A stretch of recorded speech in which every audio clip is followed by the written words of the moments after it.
السلام عليكم. كيفكم أعزائي؟ إن شاء الله تكونوا بخير وبصحة وعافية.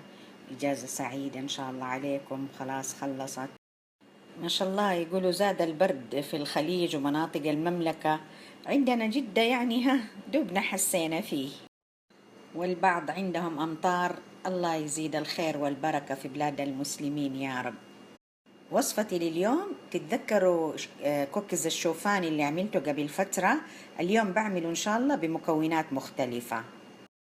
صراحة هذا الكوكيز صحي ومغذي في نفس الوقت، ويعوض عن يعني الرمرمة اللي تكون غير صحية. عندي هنا كوبين شوفان، حط عليه ملعقة صغيرة فانيليا زي ما انتم شايفين هنا. وعندي هذا كوب دقيق الدخن. المرة اللي فاتت عملت بدقيق البر، المرة هذه طبعا زي ما قلت لكم عرفت فوائد الدخن، فأحاول أدخله في وصفاتي. وعندي هذا الكوب المعياري. إذا ما عندكم ممكن تستخدموا كاسة الجبنة اللي هي متوسطة العادية اللي يعايروها بعض، اللي هي هذه كاسة الجبنة العادية. عندي المكونات هنا 50 جرام من كل نوع ما عدا السمسم، 30 أسمر و30 أبيض، بذور دوار الشمس 30 جرام.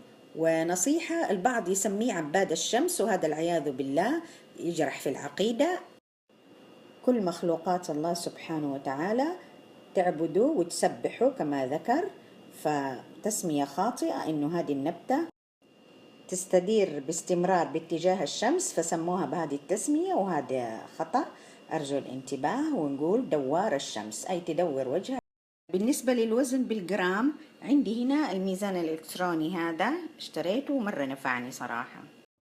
نفعني بأنه مثلا عندي هنا على الصفر أحط هذا طلع وزنه كده، أبغى أضيف أقوم أصفره تاني، ما قلت أصفره تاني مرة، ارجي صفر أضيف اللي أبغاه يوزن لي هو لوحده، وبهذه الطريقة يريحنا من الشيء. بمعنى كل ما أضفت مقدار شيء أصفر وأضيفه على بعضه، ألخبطه يعني، بدل ما أوزن كل شيء لوحده. هنا 50 جرام تمر مجفف مفروم، 50 جرام لوز مبشور، 50 جرام 50 جرام من التوت البري المجفف هذا، 50 جرام زبيب، 50 جرام جوز، وزي ما قلت السمسم 30. ولتنكيه الكوكيز، وهذا حسب الرغبة، عندي ملعقة متوسطة من القرفة المطحونة وزيها زنجبيل، وهذه ملعقة صغيرة من بيكربونات الصوديوم. أحتاج نص كوب زيت زيتون ونص كوب دبس التمر. ما حضيف سكر هذه المرة لأنه عندي أشياء سكرية اللي هي التمر. عندي التمر والتوت البري والزبيب يديني الحلاوة الكافية مع دبس التمر، فعشان كده أسميه صحي. فحخلط المقادير هذه كلها مع بعض مع الدبس والزيت، وحعملها أقراص وأخبزها في الفرن على درجة 180. ممكن ياخد مني حوالي من 20 إلى 25 دقيقة حسب ما أشوف كيف تطلع. المقادير كلها مع بعض، وأضيف دحين بيضة وأعجن. لو شفت ما تماسكت زيادة حضيف بيضة تانية. عجنته ما شاء الله مع البيضة، ما أحتاج غير بيضة واحدة. دي ملعقة الإيس كريم هذه أعبيها حسب الحاجة، تبغوا ربعها نصها، يعني ما تكون مليانة كتير. أخذها وأحطها بالطريقة هذه، ونحاول نساويها تصير زي الأقراص كده على ورق زبدة.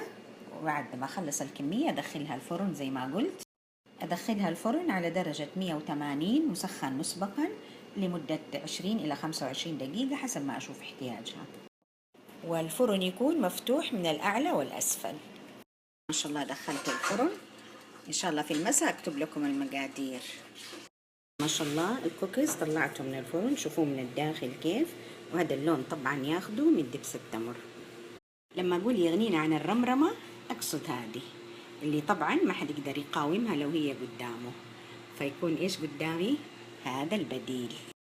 في شيء بدي أقول لكم عليه، إنه لما أعمله بدبس التمر ومع زيت الزيتون ترى يعطيني مرار خفيف، عشان أكون صريحة معاكم. والمرار الخفيف اللي بيطلع كأنه مرار شوكولاتة، فممكن يعني نتحمله عشان الصحة العامة.